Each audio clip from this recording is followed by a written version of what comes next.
Prochaine présentation, on va vous parler du Forum Habitat. J'invite donc M. François Grisé et M. Théophile Bégin.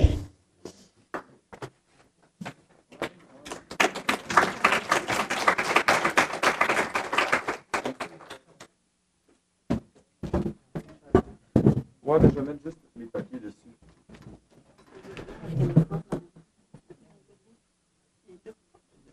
Mon téléphone. Tu veux ton téléphone? Oui, je l'ai oublié. Bien sûr. Ouais, ça c'est juste pour le timing. Bonjour à vous. Je veux vous remercier de votre attention. C'est tellement d'informations, de statistiques, de trucs assez durs à entendre, même s'il y a des solutions, mais qu'on sent qu'il y a quand même des murs à défaire. Je vous présente Théophile qui est en train d'installer la présentation. On va se partager la présentation d'aujourd'hui. On veut vous parler du Forum Habitat. Moi, je m'appelle François Grisé. Je suis le fondateur et le directeur artistique et des contenus de la compagnie multidisciplinaire 1 et 1 Fonds 1000. Et Théophile Bégin est donc notre responsable de la mobilisation pour les activités du Forum, plus spécifiquement, dont on va vous parler aujourd'hui. Il va s'adresser à vous dans quelques minutes, quand j'aurai fini l'introduction. Comment a commencé le Forum Habitat? On a une présentation qui s'en vient. On a une présentation qui s'en vient. Comment a commencé le Forum Habitat? Mes parents sont déménagés, comme plein de gens au Québec, dans une résidence privée pour aînés. Et c'est pour moi, à ce moment-là, que mes parents sont devenus vieux. J'avais jamais vu que mes parents étaient en train de devenir vieux et que moi aussi j'avais vieilli. Donc, par le fait même, ils ont décidé, à bout de ressources, après 2 ans de tergiversation, de se dire est-ce qu'on va dans une RPA, est-ce qu'on va pas dans une RPA, de le faire parce que ma mère, encore là, assez classiquement, a fait un édème pulmonaire et elle a dit je m'en vais en résidence. Mon père a suivi. Très, très mal adapté à la situation, comme plein de gens, parce qu'on ne sait pas exactement dans quoi on s'embarque quand on va vivre dans une RPA, malgré la façon dont ça nous est présenté. Et moi, pendant 1 an, je suis un artiste multidisciplinaire, je suis aussi un comédien. Je me suis dit, comment est-ce que je pourrais comprendre ce que mes parents ont vécu dans leur vie et dans la transition de leur vie vers une RPA. Alors, ce que j'ai fait, c'est que j'ai décidé moi-même d'aller vivre 1 mois dans une résidence privée pour aînés. Donc, je suis parti dans une résidence à Val-d'Or. Je devais aller vivre avec mes parents, mais la maison mère de la compagnie propriétaire a refusé mon projet, disant que ça menaçait la sécurité des résidents. Donc, oui, on ne sait pas trop pourquoi, mais je me suis donc retrouvé, après avoir fait un appel dans le réseau de la RQRA, l'Association québécoise des résidences pour aînés, à Val-d'Or, dans la résidence Les Jardins du patrimoine. C'est très intéressant pour moi de vous présenter le Forum Habitat aujourd'hui. Habitat avec un S, c'est important de le souligner si vous faites des recherches sur Internet et tout ça. Surtout après avoir entendu M. Voyer, surtout après avoir entendu toutes ces statistiques. Mais ce qui me revient toujours en tête, c'est qu'autant dans la réalité des aînés que dans la réalité de ceux qui veulent le bien-être des aînés, derrière les chiffres, derrière les statistiques, derrière les gros défis qui nous attendent, il y a beaucoup d'humains. Et moi, c'est ça que j'ai constaté en allant vivre dans une RPA, c'est que on a beau en parler de toutes les façons, on s'adresse à des humains qui ont des choses à dire, qu'on appelle les aînés, que moi j'appelle souvent les vieux. Et aussi, il y a moyen de prendre action. Moi, j'ai commencé ce processus-là en 2014. Les réponses sont diverses, on va vous en parler dans quelques minutes. Mais pour moi, ce que je constate, c'est qu'il y a moyen d'entrer en action à un niveau individuel, puis à un niveau de collectivité qui est plus large. Beaucoup d'entre vous le font déjà dans vos organismes, dans vos organisations. On est très conscient de ça. Donc, je place cette offre qui est le Forum Habitat en sachant très bien que beaucoup d'entre vous œuvrent dans ce milieu-là depuis très, très longtemps et qu'on vient s'inscrire donc dans une démarche qui est amorcée depuis un bon bout de temps. L'équipe de 1 et 1 Fonds 1000, on a des images ou on n'a pas d'images? On y arrive. L'équipe de 1 et 1 font 1000 qui est derrière le forum Habitat, c'est moi-même, donc François Grisé, qui est le directeur artistique et des contenus. Il y a Simon Paradis, qui est ici parmi nous, qui est le directeur général. Il y a aussi Mathilde Aubertin, qui est chargée de coordination et des programmes internationaux de collaboration internationale.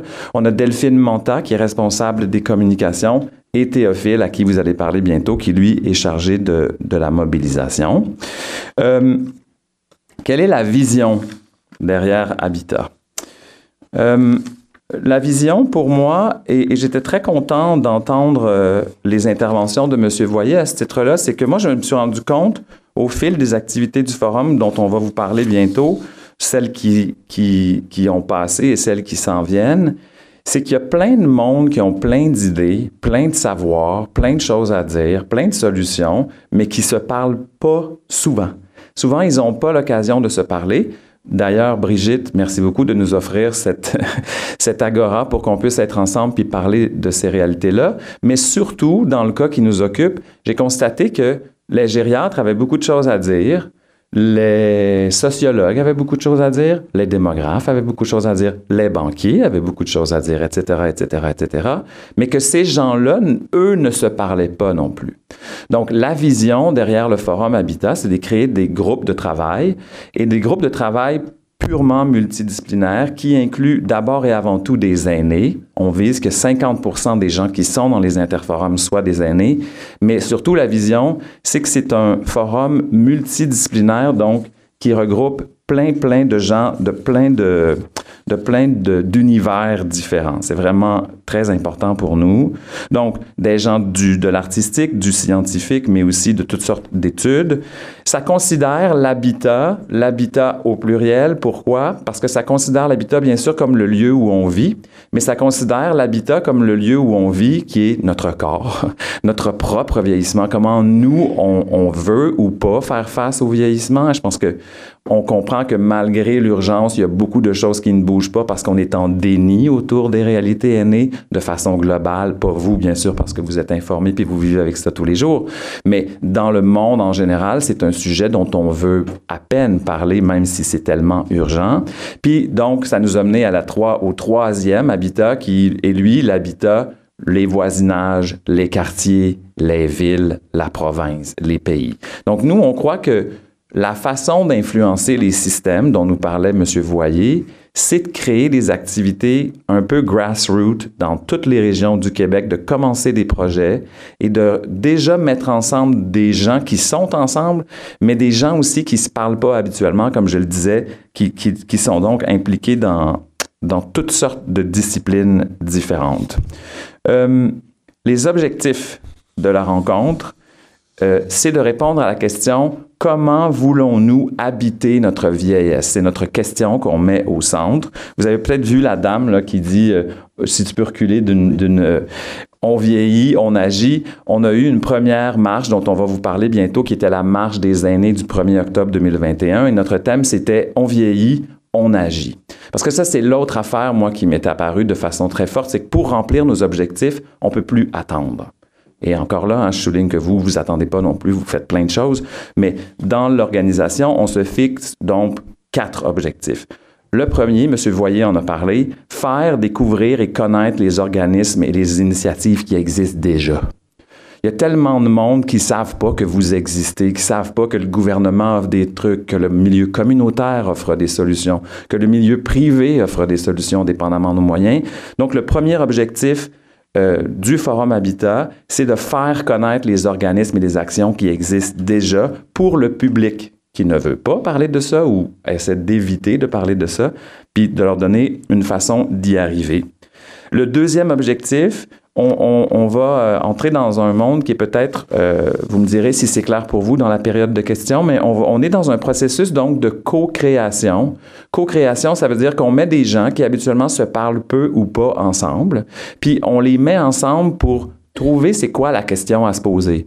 on se dit quelles sont les questions, quels sont les besoins, quelles sont les envies des gens, et à partir de cette espèce de recensement-là, on commence ensemble à déterminer quelle est la question qu'on veut se poser. On vous en parle avec plus de détails. Puis nous, la façon dont on veut faire ça, c'est pour valoriser la responsabilisation personnelle mais collective, pour donner une place, encore une fois, aux voix influentes du milieu aîné, donner une place aux aînés, on en parle dans le prochain objectif. Puis on croit aussi que c'est en travaillant sur des plus petits projets qui sont d'emblée des projets de plus petite envergure, mais qu'on peut devenir inévitables dans les changements systémiques qu'on a besoin d'opérer et qui ont été si excellemment décrits par M. Voyer. Le troisième objectif, c'est impliquer les personnes aînées dans les activités du forum et faire évoluer de ce fait-là les perceptions envers les aînés. Parce que je ne sais pas si vous êtes comme moi, mais quand je regarde autour, dans les publicités, dans la télévision, dans tous les endroits où on diffuse des êtres humains dans des formats, il n'y a pas tant d'aînés que ça. Et on va souvent aussi nous présenter des aînés qui sont un peu déguisés comme des aînés, des gens de mon âge avec un peu de gris sur le côté, puis on va les mettre pour représenter une résidence privée pour aînés, par exemple. Mais pour nous, donc à 50% dans toutes nos activités, on vise une représentativité très grande des aînés. Donc, des gens de... il y a une question qui circule, là, à quel moment on devient vieux, à quel moment on devient un aîné. Nous, on s'est fixé à un chiffre. On a dit, à partir de 65 ans et plus, on représente, en tout cas, les aînés. Et le quatrième objectif, c'est là que c'est une expertise de notre part, c'est d'utiliser le vecteur des arts, donc des créations artistiques, pour parler des réalités du vieillissement. Donc, j'ai créé avec mon équipe une pièce qui s'appelle la pièce Tout inclus. Ceci est le moment plug de ma présentation. On va présenter la pièce Tout inclus le 19 mars prochain ici à Joliette. Donc, si vous avez envie de venir nous voir, c'est un spectacle fleuve de 3h20 qui présente exactement ce que M. Voyer vous a présenté, mais à travers ma quête personnelle, c'est-à-dire à partir du moment où je me suis dit quelle est la nature de ce choix qu'on a fait, mes parents et moi, d'aller dans une RPA, ça m'a amené à toute une réflexion qui m'a amené à réfléchir sur le système de soins de santé jusqu'à la fin et qu'est-ce qu'on peut faire et qui m'a amené à créer donc le Forum Habitat. Quelles sont nos activités? Quelle est la structure qui va nous permettre de nous mettre en action? Théophile va vous parler de 3 d'entre elles. Moi, je vous en parle d'une qu'on a créée dès le départ. C'est important de mentionner que le Forum Habitat, d'une certaine façon, vous allez voir, ça sonne un peu bizarre de dire ça, mais a bénéficié de la COVID. Parce que je pense que la COVID, vous l'avez vu dans vos milieux certainement, a été un wake-up call, comme un réveil pour bien des gens sur la situation des aînés qui existe depuis des dizaines et des dizaines d'années. Et donc, nous, on avait déjà imaginé de regrouper des artistes, des scientifiques, des penseurs, des intellectuels, des acteurs du communautaire et du privé dans une cellule mère canado-allemande. Donc, il y a une cellule mère qui s'appelle comme ça parce que c'est vraiment notre laboratoire. On réunit des artistes, des scientifiques, des penseurs et on se pose toutes sortes de questions autour de comment est-ce qu'on veut habiter notre vieillesse. Ça, c'est un des moyens que ça s'incarne. Et puis, pour nous, toute cette information-là qu'on va recueillir dans la cellule mère a déjà commencé à être transmise dans les événements dont va vous parler Théo, puis dans ceux que je vais vous parler un petit peu plus tard. Donc, je m'arrête ici pour le moment et je donne la parole à Théophile. Je reviens. Oui, bien sûr. Bonjour tout le monde. Donc oui, François m'a présenté un peu. Je m'appelle Théophile Bégin. Je suis chargé de mobilisation et de coordination chez 1 et 1 Infomil depuis maintenant quelques mois. On a parlé déjà de la cellule mère. Moi, je voulais vous parler des comités interforums. On en reparlera un petit peu plus tard dans la présentation, mais pour l'instant, ce que vous avez besoin de savoir, c'est qu'ils vont être déployés au terme de 3 ans dans les 17 régions administratives du Québec. C'est des comités qui vont être formés par 9 membres qui vont prendre en charge donc l'organisation des rencontres et les dossiers à prioriser. Nous, notre rôle chez 1 Infomil, mon rôle à moi, ça va être de s'assurer que ces rencontres-là ont bien lieu, donc de faire un travail de coordination, mais aussi d'animer ces rencontres-là une fois qu'elles vont avoir commencé. C'est donc des comités consultatifs qui sont formés d'aînés, d'artistes, d'acteurs des milieux communautaires, scientifiques, politiques et philanthropiques. Comme François l'a dit, notre intention, c'est vraiment de créer des opportunités de rencontres improbables, de mettre d'asseoir des gens ensemble, des gens qui normalement se parleraient pas. et de les impliquer donc dans un processus de sélection d'actions et de prototypes à mettre de l'avant et à développer pour répondre aux défis posés par le vieillissement. Scroll. On n'a pas la version PowerPoint, là on travaille sur un PDF, alors on n'aura peut-être pas nos vidéos à voir. Donc ça, c'est un des piliers de la structure d'un 1 Fond 1000. Ensuite de ça, on peut parler brièvement du réseau. Le Forum Habitat a été créé en octobre 2020. Moi, je n'étais pas en poste. Alors, François et Simon, notre directeur général, ont vraiment travaillé à construire un réseau solide et diversifié. Mon rôle, depuis que je suis rentré en poste, ça a été de mobiliser des gens, de construire ce réseau-là et de le maintenir impliqué dans le travail d'un 1 Fond 1000. Je ne passerai pas à travers la liste parce qu'elle est quand même assez exhaustive. Mais si vous avez des questions par rapport à la nature de nos collaborations avec ces gens-là, vous pouvez venir me voir ou poser des questions durant la période de questions plus tard dans la présentation. Ensuite de ça, il y a notre réseau, mais il y a aussi nos partenaires. Nos partenaires, donc, avec lesquels on travaille plus régulièrement, puis on travaille sur des projets précis. Je vais les nommer, ceux-là, et les remercier. Il y a donc l'Espace Muni, l'École d'innovation sociale Élisabeth Bruyère, avec laquelle on a un partenariat de recherche. Il y a aussi le Goethe Institute, puis le Consulat général de France à Montréal, avec lesquels, donc le Goethe et le Consulat, on organise dès la semaine prochaine une première série de webinaires qui portent sur les enjeux du vieillissement. On est aussi soutenu par la Fondation J.A. Bombardier, la Fondation Bourgeois, les fondations Luc Maurice et Mirella Elino Saputo. Maintenant que vous êtes plus familière avec le travail du Forum Habitat, de 1 Fond 1000, sa structure, sa vision, ses objectifs, je pense que ça serait bien qu'on parle de nos activités. Je vais laisser François parler des œuvres et ensuite de ça, je reviendrai vous parler. Comme je l'ai dit, 1 Fond 1000, c'est d'abord et avant tout un groupe de création artistique de création d'œuvres multidisciplinaires. Donc, on est du monde des arts. Le cycle qu'on a créé, que j'ai créé suite, avec mon équipe bien sûr, là, suite à mon séjour dans une RPA, s'appelle le cycle Vivre Vieux. Le cycle Vivre Vieux, il comprend 3 œuvres. Une d'entre elles, donc on les appelle les activités, mais c'est des œuvres en fait, là. Une des œuvres s'appelle Imaginarium, Poésis 3. L'Imaginarium a été inspiré de tous les moments où j'ai rencontré les aînés dans la résidence. Oui, j'étais ici au parc à Joliette il y a 1 an. une femme émue devant moi. Donc, on a rencontré beaucoup de gens dans la résidence pour personnes âgées de Val-d'Or dans des balançoires comme ça. Donc, si tu vas à la prochaine image, Théo, on va voir. Donc, je suis installé dans une balançoire, dans une structure qu'on va mieux voir même dans la deuxième photo. Et je pose des questions à des gens, 13 questions sur la nature de l'existence pendant souvent 9 heures par jour sur plusieurs jours. Donc, il y a un côté performatif.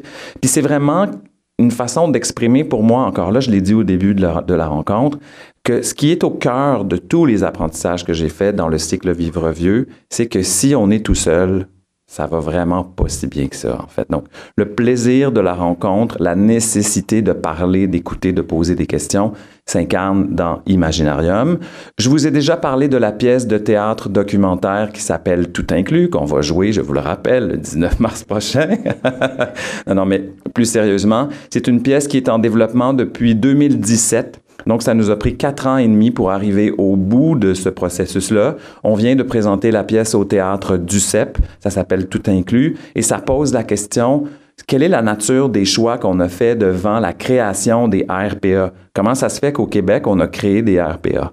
Et pourquoi on fait ce choix-là? Puis pourquoi on fait ce choix-là de façon si évidente? Pourquoi, quand on a l'impression qu'il faut qu'on quitte notre maison, lié au thème d'aujourd'hui, comment ça se fait que c'est cette solution-là nous apparaît comme la plus évidente? Monsieur Voyer nous a parlé de bien des raisons, mais moi, je pense qu'il y a d'autres choix qu'on peut faire collectivement, et c'est ce qui m'a amené à faire plus précisément le Forum Habitat. Est-ce qu'on a passé à travers toutes les photos? OK. Donc, tu ne crois pas qu'on va avoir la vidéo, hein, Théophile? C'est pas grave, parce que je peux en parler de toute façon. Ensuite de ça, il y a les œuvres artistiques, mais il y a aussi des événements publics. Quand Théo vous disait qu'on a commencé les activités à partir d'octobre 2020, en plein milieu de la pandémie, on a créé 4 moments dans l'année à partir d'octobre 2020, donc octobre, février, mai et août 2020 et 2021, où on a fait 3 rencontres où on se posait la question, qu'est-ce qu'on peut faire comme citoyen pour reprendre du pouvoir devant les réalités du vieillissement. Ça s'appelait Pouvoir citoyen. C'était des rencontres qui se faisaient de façon virtuelle. Quand je vous dis que ça a été bénéfique pour nous, la COVID, d'une certaine façon, c'est que tout à coup, nos activités sont devenues provinciales. Donc, au lieu de se réunir dans une salle avec 12, 20, 30, 40 personnes, tout à coup, tout le monde au Québec pouvait participer, ce qui a été très bien pour nous. L'autre événement public s'appelait Tabula Rasa, posait la question: et si on éliminait toutes les infrastructures, toutes les institutions dédiées aux aînés, là, aujourd'hui comme ça, qu'est-ce qu'on ferait à la place? Bien sûr, c'est un jeu de l'esprit parce qu'on sait qu'on ne peut pas faire ça, mais ça nous permettait d'imaginer d'autres structures, de voir comment on pouvait réinventer les choses. Et la dernière, dont on va vous parler plus longuement, Théophile, tout à l'heure, s'appelle Maison sans mur. Maison sans mur, ça posait la question extrêmement reliée au thème du colloque d'aujourd'hui, qui est mais qu'est-ce qu'on peut faire pour rester plus longtemps chez nous si c'est ça qu'on veut faire? Et ça nous a donné l'idée, au fil des réalisations de Maison sans mur, de créer les interforums et de créer l'idée de prototype, comme j'ai dit, dont on va vous parler. Ce sont donc les événements publics qui ont eu lieu en octobre, février, mai et août de l'année dernière. Si jamais vous avez envie de jeter un coup d'œil à ces activités-là, sur le site du Forum Habitat, toutes les rencontres sont là. Donc, on a enregistré toutes les rencontres. Donc, si vous voudriez aller voir de quoi il en retournait, ça dure 1h15 à peu près, là, vous n'êtes pas obligé d'écouter à la fois tout le temps, mais ça peut vraiment vous donner un peu accès à ce dont on a discuté lors de ces événements-là. Une chose dont nous parlait M. Voyer, c'est est-ce que vous êtes content, vous, du système? Oui, non, peut-être pas. Et on a senti le besoin de sortir dans la rue, nous, pour dire, là, ça suffit. Il faut faire quelque chose. Donc, je laisse Théophile vous parler de la première marche du 1er octobre 2021 qui a eu lieu il y a quelques semaines encore. Oui, donc comme vous le savez probablement, 1er octobre, Journée internationale des aînés, on a organisé 2 marches citoyennes, donc une à Montréal, une à Québec. Notre intention avec les marches, c'était pas d'arriver avec une revendication particulière ou précise, c'était vraiment de mettre de l'avant les actions qui sont posées en ce moment pour le mieux-être des aînés. D'inviter donc les gens à s'impliquer ou à continuer de s'impliquer, que ce soit au niveau individuel, communautaire ou politique. Alors, ce qu'on a fait, c'est qu'on est arrivé avec des pancartes avec le logo du Forum Habitat, mais des pancartes vides sur lesquelles les gens pouvaient écrire une action qu'ils ont posée, pour le mieux-être des aînés. Que ce soit une petite action, genre je suis allé porter une pinte de lait à mon voisin, ou une plus grande action, genre j'ai contribué à la fondation du quartier des générations, mettons, à Montréal. Alors, ça nous permettait de donner une visibilité, c'était notre intention, de donner une visibilité à ces actions-là, à inspirer aussi les gens à agir.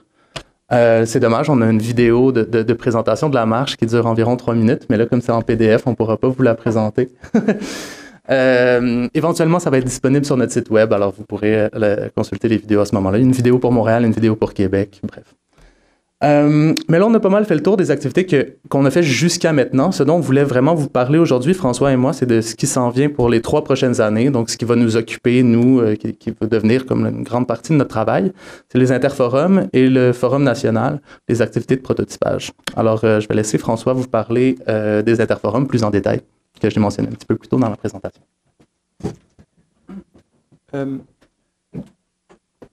C'est sûr qu'après avoir entendu M. Voyer, l'idée des interforums m'apparaît vraiment comme une petite goutte dans un très, très grand océan troublé, c'est sûr.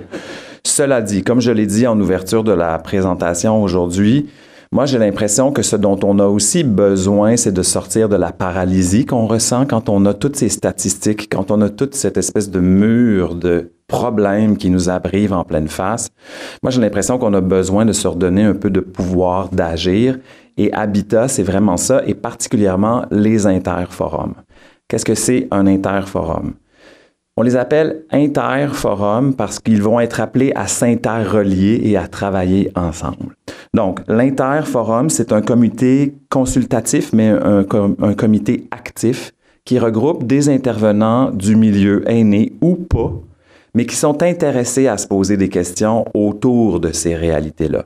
C'est composé de 9 personnes, Théophile vous en a parlé tout à l'heure, et 9 personnes qui ne sont pas, comme je le disais, du milieu aîné nécessairement, mais d'abord des aînés.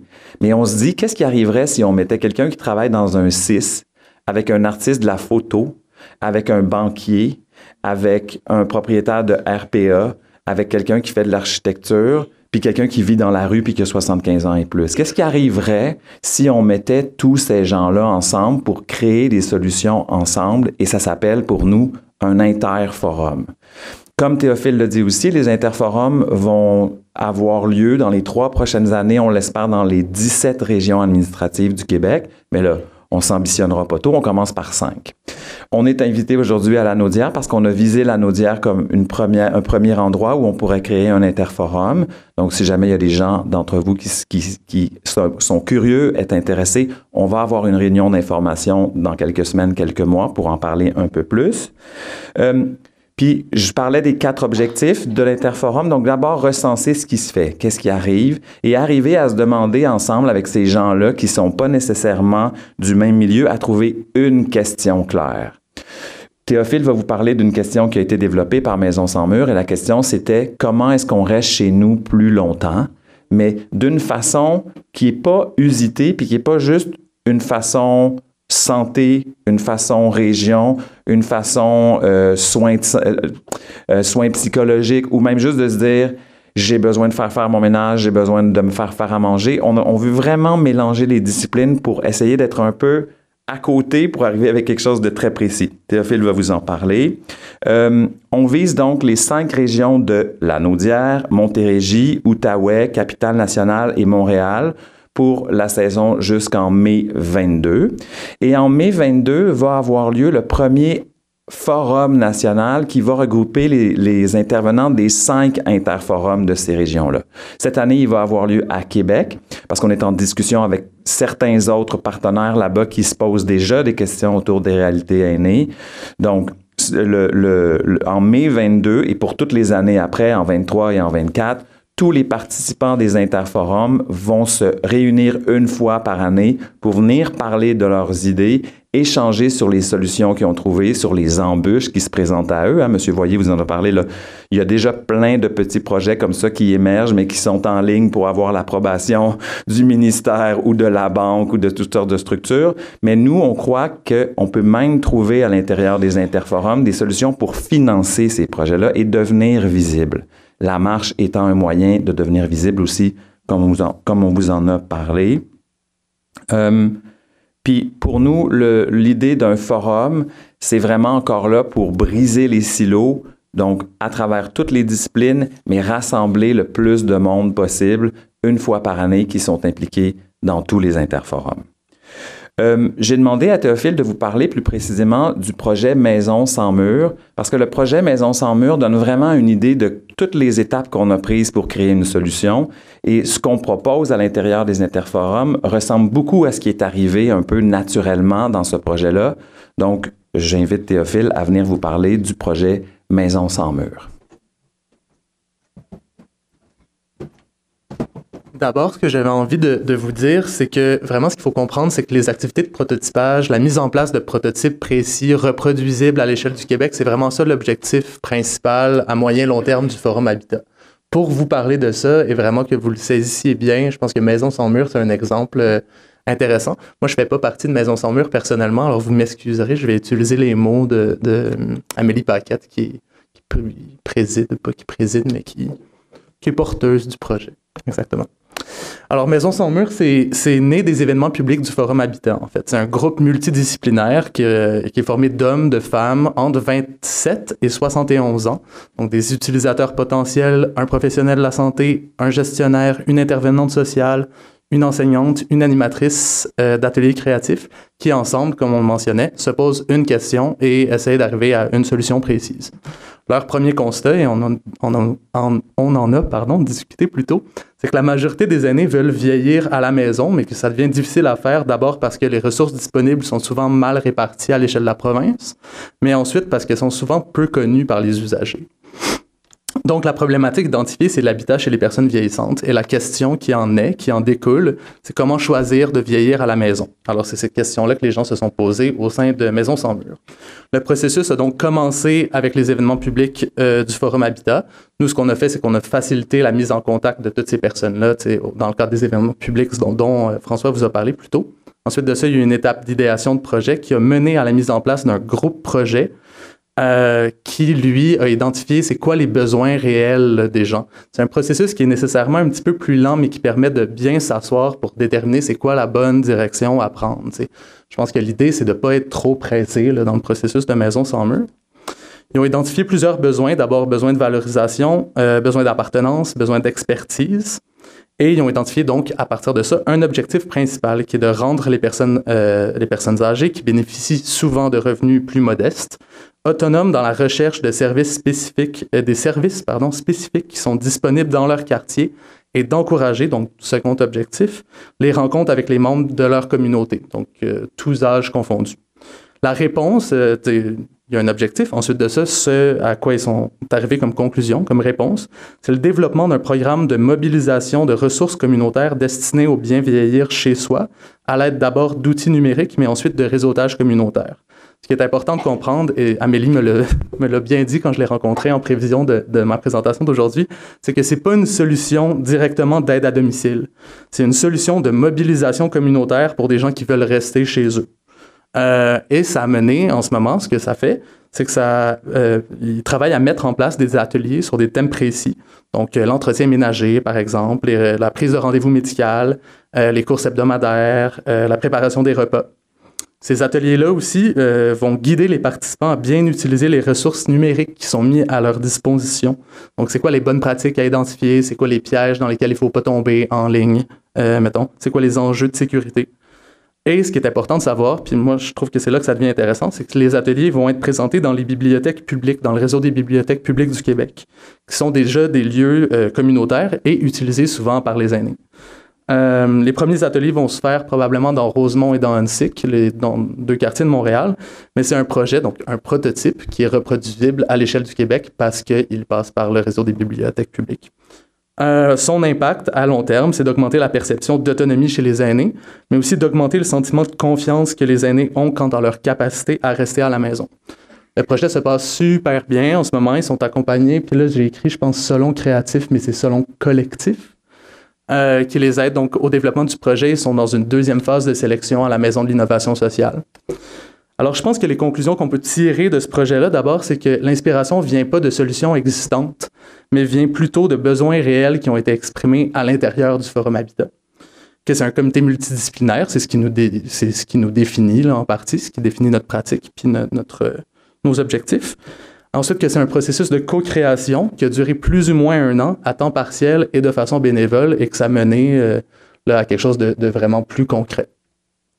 Fait que ça fait le tour pour Maison sans mur.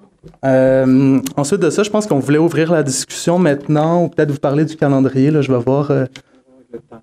On va voir avec le temps qui reste. Je laisse François vous reparler. Merci Théo.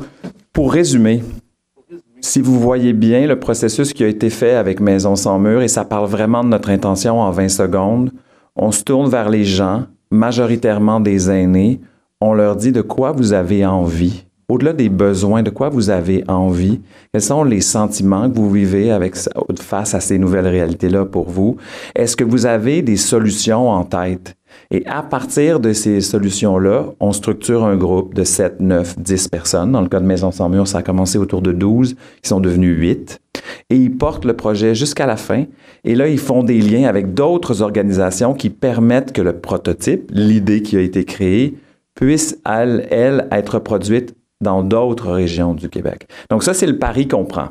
De se dire, on va faire toutes sortes de petites gouttes d'eau, comme je disais, puis on va essayer de les structurer, de leur donner une forme, puis de les rendre reproduisibles et finançables. Ça reste le nerf de la guerre au bout de la route, là, mais c'est le pari qu'on prend. Donc, à ce moment-ci, comme disait Théo, est-ce qu'il y a des gens parmi vous qui auriez des questions? Parce qu'on arrive à la fin de la présence. Ouais, je dirais 5 selon les pas de Brigitte en ce moment.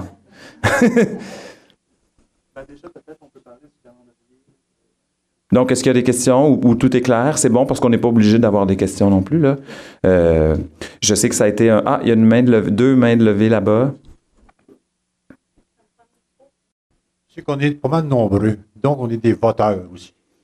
Parce qu'il y a du monde qui nous disent, directement ou indirectement, pourquoi vous restez pas chez vous? Reposez-vous donc. Ce qui fait que j'aime bien vos choses, mais le mot agit, Il y a des gens qui ils aimeraient qu'on agisse, mais quand on a des votes.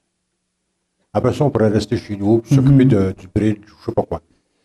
Je ne suis pas pessimiste, mais j'aime beaucoup ça parce que normalement, le mot agir ne va pas avec vieillesse.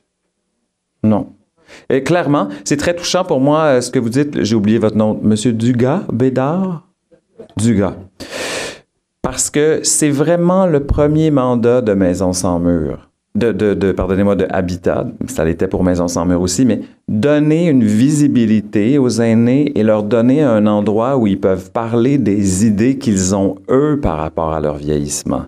Moi, de quoi j'ai envie? Est-ce que j'ai des idées? Est-ce que j'ai de l'imagination? Est-ce que j'ai envie de m'impliquer? Moi, je pense qu'on met beaucoup de pression sur le dos des boomers en ce moment, mais on leur donne pas beaucoup de moyens d'action. Puis le Forum Habitat, c'est notre réponse. Il y en a d'autres. Mais je suis très content que ça vous touche parce que nous, on pense que... Ah, il y a une autre question juste derrière M. Dugas, Brigitte. Puis il y en a... Ah, c'est vous qui avez... On va vous revenir, madame, on vous oublie pas. Oui? Bonjour, moi j'avais un commentaire, j'ai réagi beaucoup quand j'ai vu la balançoire. Je ne sais pas si les gens étaient avisés qu'il y avait eu pendant une fin de semaine au centre-ville la possibilité d'aller s'exprimer. Alors, s'asseoir dans la balançoire, il y avait quelqu'un qui interviewait. Moi, j'ai eu l'idée d'amener mon père de 93 ans pour participer à cette entrevue-là. Mon père a toujours beaucoup de choses à dire. Et il me reparle de cette entrevue-là régulièrement. J'ai trouvé ça extrêmement touchant parce que ça l'a amené à réfléchir sur sa propre mort, qui évidemment s'en vient, 93 ans. Puis il a réalisé pour la première fois qu'il voulait décéder après ma mère parce qu'il prenait soin de ma mère qui faisait de l'Alzheimer. Puis ma mère est décédée quelques mois plus tard. Puis pendant ce temps-là, moi, j'allais faire le tour de la ville avec ma mère en petite balançoire, en petit scooter, je ne sais pas quoi, par un jeune qui venait. En tout cas, j'avais été... ça avait été un moment extraordinaire dans notre petite vie de famille. Et puis, de voir le lien avec la pièce de théâtre, on dirait que là, je suis après connecter tout ça ensemble. Puis de voir, vous autres, qui êtes encore, toutes jeunes, puis qui prenez position, puis qui nous incitent à se lever debout, puis à continuer de réfléchir. Je vois juste, pendant la pandémie, les 2 infirmières qui avaient mis en ligne la possibilité de s'exprimer sur qu'est-ce qu'on voulait de notre maintien à domicile. Je trouve ça tellement... J'ai adoré la présentation de M. Voyer ce matin, mais qui nous amenait dans un état plus d'écrasement. On connaît tous notre réseau de la santé avec les difficultés, mais de nous voir debout, de nous voir pas dans des manifestations, mais en tout cas de visibilité. Moi, ça me donne un second souffle. Puis vous êtes dans l'Anaudière, vous avez envie de nous impliquer. On va être là. Merci d'être là. Je trouve ça extraordinaire. Merci beaucoup. On va prendre une dernière question, puis ensuite, on va vous parler des moyens, justement, des dates où vous pouvez vous impliquer, participer, puis des événements qui s'en viennent jusqu'au 1er octobre 2022. Alors, bonjour. Merci beaucoup pour cette belle présentation. Mon nom est Lynne Soria. Je dirige le Centre d'action bénévole de Montcalm, dans la MRC de Montcalm. Et depuis 1 an, on a un projet qui rejoint un peu... en tout cas, il y a beaucoup de liens à faire.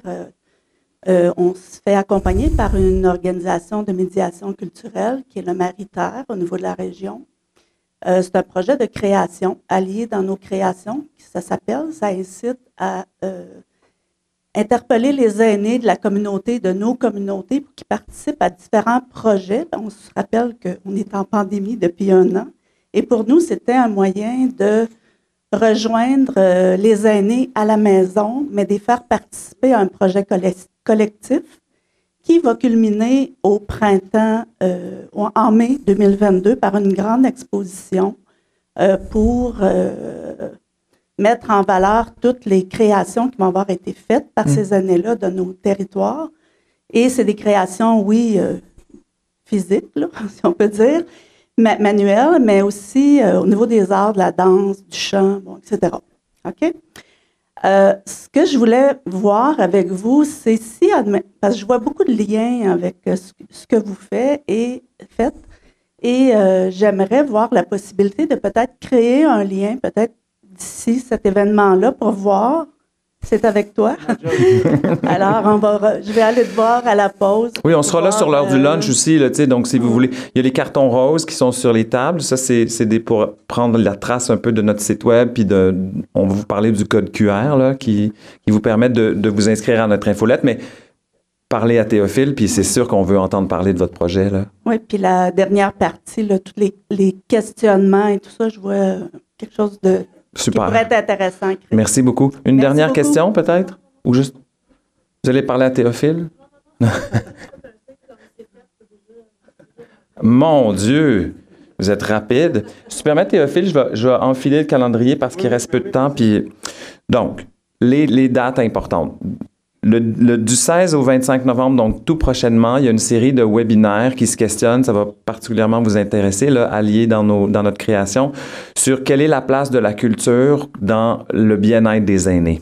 Il y a 3 questions-thèmes autour de la culture dans le bien-être des aînés, les 16, 18 et 25 novembre. C'est en format virtuel, donc vous allez sur le site de 1 et 1 font 1000, vous allez trouver toutes les informations, même notre page Facebook, très facile à trouver. Et c'est en collaboration avec le Consulat général de France et l'Institut Goethe. Le 7, 8, 9 décembre prochain auront lieu les activités publiques du Forum Habitat, plus particulièrement le 7 et le 9 décembre, toujours sur le site de 1 et 1 font 1000. En mars 2022, je vous l'ai déjà dit, on va jouer la pièce tout inclus ici, mais on va la jouer partout à travers le Québec, dans 13 villes à travers le Québec. Il y a déjà des pourparlers avec Brigitte et Simon, qui est notre directeur général, d'un interforum à la Naudière. Donc, si ça vous intéresse, cette idée d'interforum, pour en savoir plus, autour du 20 mars 2022, le lendemain de la présentation de la pièce, il y aura une rencontre où on va pouvoir se parler peut-être d'un interforum plus concret, puis de commencer les discussions vers un interforum. On vous a parlé de mai 22 à Québec, premier forum québécois qui va réunir tous les participants de l'interforum. Et là, je saute du calendrier à d'autres choses, mais vous m'avez déjà dit que vous vous êtes inscrite avec le code QR et tout ça. Donc, il y a peut-être certains d'entre vous qui sont moins familiers avec les codes QR et tout ça. Théophile et moi, on est là aussi pour prendre des coordonnées, courriel, téléphone. Il y a toutes sortes de façons de rester en contact avec nous. C'est la chose la plus importante en vous quittant que je veux vous dire. Vous êtes pour nous des intervenants privilégiés. Vous connaissez ce milieu-là. Vous connaissez beaucoup de solutions. Vous avez de l'imagination. Donc, allez sur notre site, inscrivez-vous à notre infolettre du Forum Habitat. Et dernière chose, je vous jure, là, il y a déjà des petits lunchs qui circulent, là, mais je suis très, très interpellé par les mots de Philippe Voyer quand il dit « Ah, c'est drôle, hein, 94% des aînés sont contents des services. Le gouvernement nous dit que 94% des aînés sont contents des services. » Je ne crois pas que c'est vrai, sincèrement. Bon, alors vous êtes d'accord avec moi. Puis je suis d'accord avec vous aussi, M. Dugas, que la force du nombre est vraiment quelque chose que vous avez, parce que je peux pas dire que je suis vieux encore, je suis moins jeune que j'étais, mais je peux pas m'inclure dans les vieux. Mais les gens de 65 ans et plus représentent déjà 1 personne sur 3, dans 10 ans, 1 personne sur 4. Si même 25% de toutes ces personnes-là sortaient dans la rue le 1er octobre prochain pour dire « Hey, ça suffit, faites quelque chose, le mur s'en vient », donc, si vous pouvez nous aider à faire parler de nos activités, mais de cette marche-là qui s'en vient, cette année, on a fait une première marche où il y avait une centaine de personnes. On veut faire grandir la marche, on veut faire grandir le mouvement. On croit vraiment que vous pouvez nous aider. Merci de votre attention. Puis si vous avez d'autres questions, on peut se voir pendant le moment où on mange nos petits sandwichs. Merci.